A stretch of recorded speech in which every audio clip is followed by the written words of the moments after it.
Hello ನಮಸ್ತೆ ಸ್ನೇಹಿತರೆ, ಎಲ್ರಿಗೂ ಕೂಡ ಮತ್ತೊಮ್ಮೆ ನಿಮ್ಮ ಯೂಟ್ಯೂಬ್ ಚಾನಲ್ಗೆ ಸ್ವಾಗತ. ಹಾಗೆ ಯಾರು ನಿಮ್ಮ ಚಾನಲ್ಗೆ ಸಬ್ಸ್ಕ್ರೈಬ್ ಮಾಡಿಲ್ಲ ಸಬ್ಸ್ಕ್ರೈಬ್ ಮಾಡಿ ಅಂತ ಹೇಳ್ತಾ, KPSCಯ ಒಂದು ಕೋಆಪರೇಟಿವ್ ಇನ್ಸ್ಪೆಕ್ಟರ್ ಆ್ಯಂಡ್ ಅಕೌಂಟ್ ಅಸಿಸ್ಟೆಂಟ್ನ ಒಂದು ಏನು ರಿಸಲ್ಟ್ ಬಂದಿದೆ, ಸೊ ಆ ರಿಸಲ್ಟ್ಗೆ ಸಂಬಂಧಪಟ್ಟ ಹಾಗೆ ಮೂಲ ದಾಖಲಾತಿ ಪರಿಶೀಲನೆ ಅಂದರೆ ಡಾಕ್ಯುಮೆಂಟ್ ವೆರಿಫಿಕೇಷನ್ಗೆ KPSCಯವರು ಒಂದು ವಿವರವಾದ ಪ್ರಕಟಣೆಯನ್ನು ಹೊರಡಿಸಿದ್ದಾರೆ. ಸೊ ಈ ಪ್ರಕಟಣೆಯ ಅನುಸಾರವಾಗಿ ಯಾರ್ಯಾರು ಡಾಕ್ಯುಮೆಂಟ್ ವೆರಿಫಿಕೇಷನ್ಗೆ ಅಟೆಂಡ್ ಆಗಬೇಕು ಆ್ಯಂಡ್ ಮೆರಿಟ್ ಲಿಸ್ಟಲ್ಲಿ ಇರೋರು ಅನ್ನೋದ್ರ ಬಗ್ಗೆ ಒಂದು ಸೂಚನಾ ಪತ್ರ ಕೂಡ ಬಿಡುಗಡೆ ಮಾಡಿದ್ದಾರೆ. ಸೊ ಯಾರದನ್ನು ಇನ್ನೂ ನೋಡಿಲ್ಲ, KPSCಯ ಅಫಿಷಿಯಲ್ ವೆಬ್ಸೈಟ್ಗೆ ಹೋಗಿ ಚೆಕ್ ಮಾಡ್ಕೊಳ್ಳಿ. ಆ್ಯಂಡ್ ಈ ಡಾಕ್ಯುಮೆಂಟ್ ವೆರಿಫಿಕೇಷನ್ ಅಂದರೆ ಏನು ಆ್ಯಂಡ್ ಡಾಕ್ಯುಮೆಂಟ್ ವೆರಿಫಿಕೇಷನಲ್ಲಿ ಏನೇನು ಪ್ರೊಸೀಜರ್ ಇರುತ್ತೆ, ಸೊ ಇದನ್ನು ನಾವು ಹೇಗೆ ಈಸಿಯಾಗಿ ಮಾಡ್ಕೋಬೋದು ಅನ್ನೋದ್ರ ಬಗ್ಗೆ ಹೇಳ್ತೀನಿ. ಆ್ಯಂಡ್ ಇನ್ನೊಂದು ಇಂಪಾರ್ಟೆಂಟ್ ವಿಚಾರ ಅಂತಂದರೆ, ಡಾಕ್ಯುಮೆಂಟ್ ವೆರಿಫಿಕೇಷನಲ್ಲಿ ಏನೇನು ಡಾಕ್ಯುಮೆಂಟ್ಸ್ಗಳು ಅವಶ್ಯಕತೆ ಇರುತ್ತೆ ಅಂತ ನೋಡೋದಾದರೆ, ಮೊದಲನೇದಾಗಿ ನೀವು ಅಪ್ಲಿಕೇಶನ್ ಹಾಕೋವಾಗ ನಿಮ್ಮ ಒಂದು ಅಪ್ಲಿಕೇಶನ್ ID ಅಥವಾ ಒಂದು ಅಪ್ಲಿಕೇಶನನ್ನು ಫಾರ್ಮೆಟ್ನ ಡೌನ್ಲೋಡ್ ಮಾಡಿಕೊಂಡು ಇಟ್ಕೊಂಡಿರ್ತೀರ. ಸೊ ಅದರಲ್ಲಿ ನೀವು ಯಾವ್ಯಾವ ಅಪ್ಲಿಕೇಶನನ್ನು ಅಪ್ಲೈ ಮಾಡಿದ್ದೀರಾ, ಮೀನ್ಸ್ ಯಾವ್ಯಾವ ಒಂದು ರಿಸರ್ವೇಷನ್ ಕ್ಲೇಮ್ ಮಾಡೋದಕ್ಕೆ ಏನು ಸರ್ಟಿಫಿಕೇಟ್ ಹಾಕಿದ್ದೀರಾ, ಸೊ ಎಲ್ಲ ಡೀಟೇಲ್ಸ್ ಇರುತ್ತೆ. ಮೊದಲನೇದಾಗಿ ನಿಮ್ಮ caste and income, Aadhaar card, photo and Hyderabad Karnataka certificate ಇದ್ದರೆ ಅದು ಕೂಡ. ಆ್ಯಂಡ್ ಅದರ ಜೊತೆ ನಿಮ್ಮ ಒಂದು ಮಾರ್ಕ್ಸ್ ಕಾರ್ಡ್ಗಳು, ಯಾವುದು ಡಿಗ್ರಿ ಮೇಲೆ ಆ ಪೋಸ್ಟ್ ಇರೋದ್ರಿಂದ, ಸೊ ಈ cooperative inspector and account assistant degree ಆಗಿರೋದ್ರಿಂದ ನಿಮ್ಮ ಡಿಗ್ರಿಯ 6 ಸೆಮ್ನ ಮಾರ್ಕ್ಸ್ ಕಾರ್ಡ್ಗಳು, ನಾರ್ಮಲ್ ಡಿಗ್ರಿ ಆಗಿದ್ದರೆ, ಇಂಜಿನಿಯರಿಂಗ್ ಆಗಿದ್ದರೆ ಎಷ್ಟು ಸೆಮ್ ಇರುತ್ತೋ ಅಷ್ಟು ಸೆಮ್ದು. And passing certificate compulsory, degree of ಒಂದು ಕಾನ್ವೊಕೇಷನ್ ಅಂತ ಏನು ಕರಿತೀವಿ. ಈಗ ನೀವು ಪ್ರಾವಿಷನಲ್ ಡಿಗ್ರಿ ಸರ್ಟಿಫಿಕೇಟನ್ನು ಹಾಕಿರ್ತೀರ ಸೊ ಅಪ್ಲೈ ಮಾಡುವಾಗ, ಬಟ್ ನೀವು ವೆರಿಫಿಕೇಷನ್ಗೆ ಹೋಗುವಾಗ ಕಂಪಲ್ಸರಿ ನಿಮ್ಮ ಒರಿಜಿನಲ್ ಡಿಗ್ರಿ ಸರ್ಟಿಫಿಕೇಟನ್ನು ತೆಗೆದುಕೊಂಡು ಹೋಗಲೇಬೇಕು. ಸೊ ಅದರ ಜೊತೆ ಮಾರ್ಕ್ಸ್ ಕಾರ್ಡ್ಗಳು, ರಿಸರ್ವೇಷನ್ ಕ್ಲೇಮ್ ಮಾಡೋದಕ್ಕೆ ಹಾಕಿರುವಂಥ ಎಲ್ಲ ಸರ್ಟಿಫಿಕೇಟ್ಗಳು ಒರಿಜಿನಲ್ ಇರಬೇಕು ಆನ್ ಟು ದಿ ಡೇಟ್.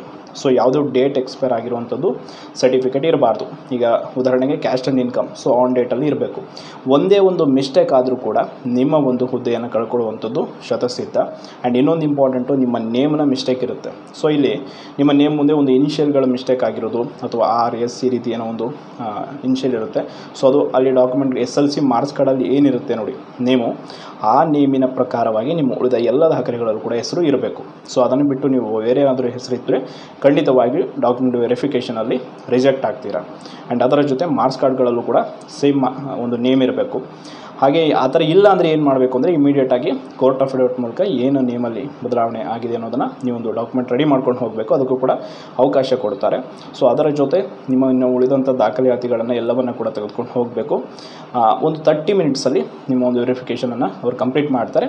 ಇದೆಲ್ಲ ಆದಮೇಲೆ ಸಿಂಧುತ್ವ, ನೀವು GML ಆಗಿದ್ದರೆ ಈ ಸಿಂಧುತ್ವದ ಅವಶ್ಯಕತೆ ಇಲ್ಲ, ಬಟ್ ಕ್ಯಾಟಗರಿಯಲ್ಲಿ ಸೆಲೆಕ್ಟ್ ಆಗಿದ್ದರೆ ಸಿಂಧುತ್ವದ ಒಂದು ಟೆಸ್ಟ್ ನಡೀತೆ. ಸೊ ಆ ಸಿಂಧುತ್ವ ಪರೀಕ್ಷೆ ಅಂದರೆ ಏನು ಅಂದರೆ, ಅಲ್ಲಿ ನಿಮ್ಮ ತಂದೆ ತಾಯಿಯ ಇನ್ಕಮನ್ನು ಆ್ಯಂಡ್ ನೀವು ಹಾಕಿರುವಂಥ ಆ್ಯನ್ಯುವಲ್ ಇನ್ಕಮ್ ಸರ್ಟಿಫಿಕೇಟನ್ನು ಟ್ಯಾಲಿ ಮಾಡಿ ನೋಡ್ತಾರೆ.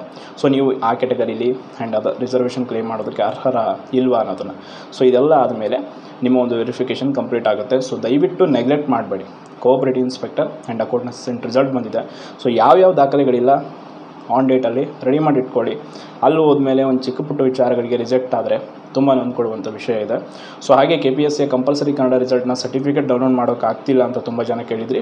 ಸೊ ಆ ಇಶ್ಯೂವನ್ನು KPSCಯವರು ಬಗೆಹರಿಸಿದ್ದಾರೆ. ಸೊ ದಯವಿಟ್ಟು ಈಗ ವೆಬ್ಸೈಟ್ ವಿಸಿಟ್ ಮಾಡಿ, ನೀವು ಯಾರ್ಯಾರು ಈ ಹಿಂದೆ ಕಂಪಲ್ಸರಿ ಕನ್ನಡ ಸರ್ಟಿಫಿಕೇಟ್ ಎಲಿಜಿಬಲ್ ಇದ್ದರೆ ಅವರು ಡೌನ್ಲೋಡ್ ಮಾಡ್ಕೊಳ್ಳಿ. CTI ಇದು ಬರೆದಿದ್ರಲ್ಲ, ಅವ್ರದ್ದು ಇನ್ನೂ ರಿಸಲ್ಟ್ ಬಂದಿಲ್ಲ. ಸೊ ದಯವಿಟ್ಟು ಅವ್ರಿಗೇನಿಲ್ಲ. ಆ್ಯಂಡ್ ಯಾರು ಇನ್ನೂ ಚಾನಲ್ಗೆ ಸಬ್ಸ್ಕ್ರೈಬ್ ಮಾಡಿಲ್ಲ ಸಬ್ಸ್ಕ್ರೈಬ್ ಮಾಡಿ.